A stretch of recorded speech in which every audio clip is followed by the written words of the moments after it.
What? What? How? What is going on, guys? Welcome to this brand new video. My name is Benji. I've been playing Destiny for about 6 years, and I have probably put about 400 to 600 hours into Destiny since Beyond Light has released. Probably closer to 300, but 300, 400, but it's a lot of hours.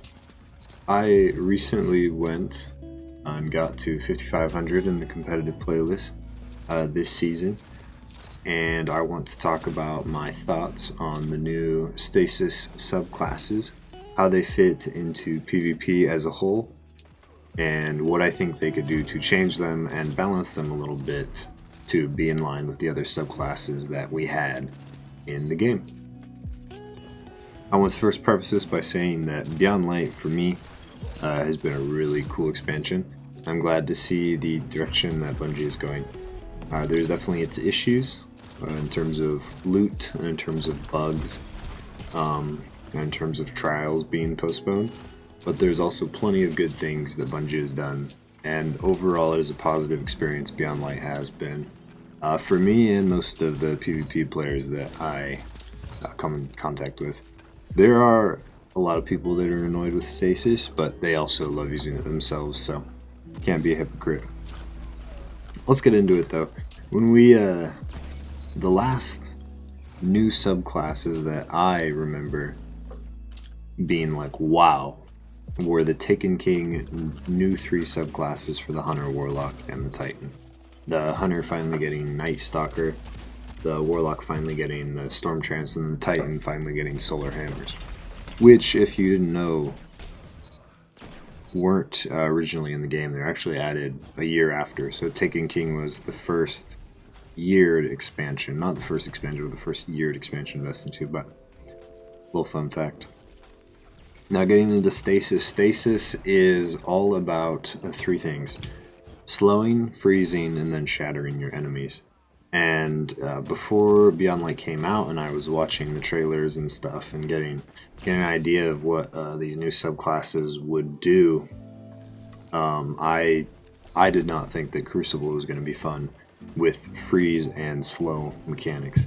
We have disorienting mechanics and a slow mechanic we had with the Hunter smoke bomb before, but we never had anything on the scale that I saw. And I thought it was going to be a big problem, and that it wasn't going to be balanced straight out. And we were right. Right out of the gate, Stasis is obviously quite a bit more powerful than the light subclasses. Now, overall, again, I like Stasis, but I do think that some things could be changed and could be brought in check. And so I'm going to go through all 3 subclasses and just talk about a few changes that I think could really round out Crucible and make it a much more enjoyable experience for everybody. Starting off with Hunter. Hunter's whole thing is based around slowing opponents. Hunter has their 2 shurikens that slow, and then if you hit both of them on a single target, it will freeze that target. So you have the shurikens that slow, you have the dodge that slows, and then kind of like the flagship grenade for Hunters would be Duskfield, the Duskfield grenade. I think that slow is probably a little too powerful in general, and so I think a fix for slow would be to decrease how long all slow effects last by maybe 25% or so, even with the fragment that would give you boosted slow effects. And I think that the slow that you get from dodge should be reduced slightly. With that fragment on, the slow lasts 4 seconds, and while you're slowed, you're basically as good as dead. And so all a Hunter has to do is slide in, and then even if they miss their first shotty, all they have to do is dodge, and then jump up in the air, and then shoot another shotty shot. And your accuracy gets tanked, your reload gets tanked, your movement speed, obviously you're slowed, gets tanked. I think it's a few too many things all in one. I think that the slow should slow you, it should not affect your accuracy. and the reload penalty that you get while you're slowed is way too aggressive. I think that the super jump animation, where you click it and it throws you up in the air really quickly, I think that that is poor design in the super itself. And we had this exact same issue with Night Stalker, and still do. When you shoot your Night Stalker bow, you jump up and you go to the side, which obviously Bungie didn't take into account at all, or change at all. It's basically a copy-paste animation. I also think that the Hunter's super freeze radius is way too big. It's something like 16, 17, 18 meters. Just with the first shuriken, the one that freezes.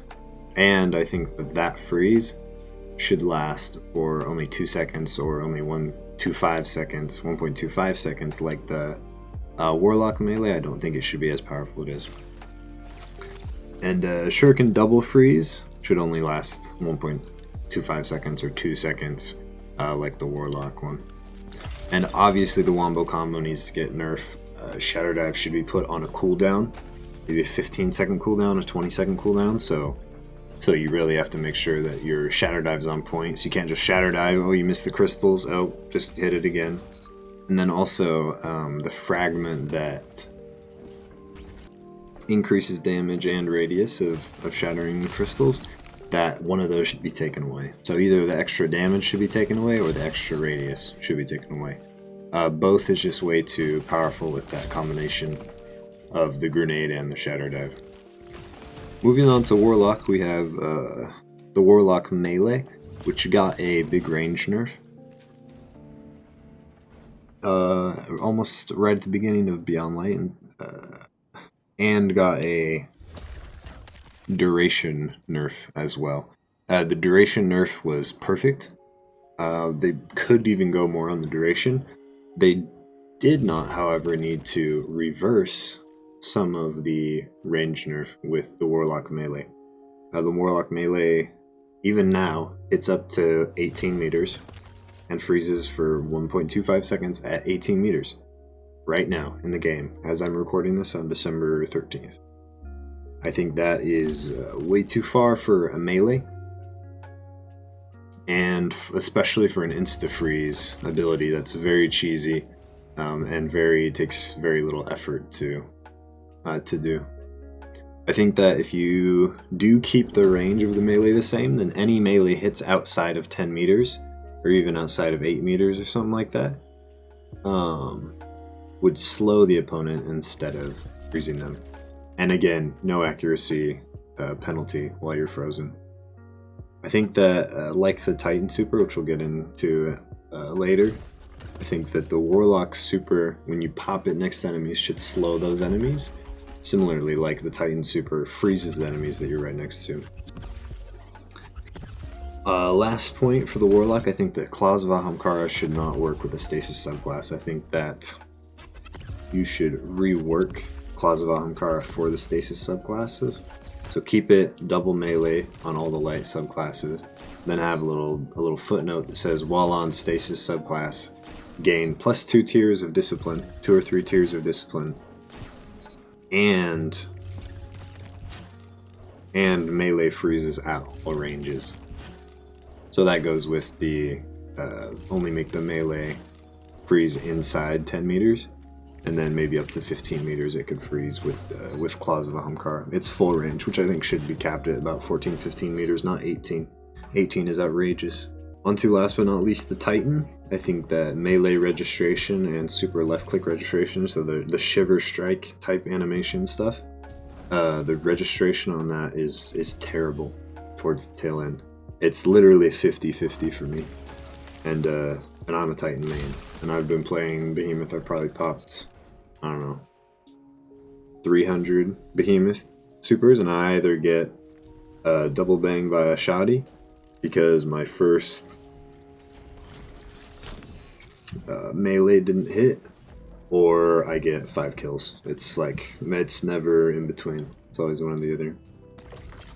I think that when you pop your super right next to people, that freeze should only last for 1.25 seconds, because then what the Titan super is right now is it's a panic popping super. You can pop it when people are right next to you and you're just about to die, and there's no way they're killing you because you insta freeze them for 4 straight seconds, or they break out and take damage anyways. And so what you can do is you can jump straight into the air, pop it, and then immediately click right click, and they're already frozen. So the right click slam will immediately kill them. I think that Cryoclasm could probably get a meter or 2 nerf, and I think that's just to keep it in check and to keep the flow of Crucible moving a little better. Cryoclasm allows Titans to do things that no other classes can do in a bad way. And along with that, I think that if you pair Dunes and Cryoclasm together, then you can get up to a further Cryoclasm slide distance, which would be the 10 meters that it's at right now. Right now, Cryoclasm alone is 10 meters. Normal slide is 5 meters. With Dunes, it's 7 meters, and then with Dunes and Cryoclasm, it's 10 meters. So there's no extra bonus for stacking Cryoclasm and Dune Marchers, or Antaeus Wards, which increase your slide distance the same. I also think that the Titan Super lasts a little too long. There should be 2 or 3 seconds cut from it total, and I think the left click attacks should consume more super energy, about 10%, about 5% more super energy. Last, for all of the Stasis supers, and I think all supers in the game in Crucible, I think Resilience should be the sole influencer on damage resistance while you're in your super. I think that would actually make Resilience a viable stat, and actually have people trying to change their stat distributions in their endgame builds. Right now, if you're a hunter, it's mobility, recovery, and then pick what else you want. It doesn't matter. And on Warlock, it's recovery, pick whatever else you want. Doesn't matter. On Titan, it's recovery, pick whatever else you want. It doesn't matter. That's just the name of the game right now. Overall though, I'm really enjoying Beyond Light, and from a competitive PvP player's perspective, it's still a fun game, and I'm enjoying it more than I enjoyed PvP before Beyond Light. So cheers to you, Benji, on a great subclass. Hope you guys enjoyed this video. I'll be posting more PvP related videos and content soon. Let me know if there's anything specific you want to see, and I will see you in the next one. Cheers. I've recorded your session for the rookies.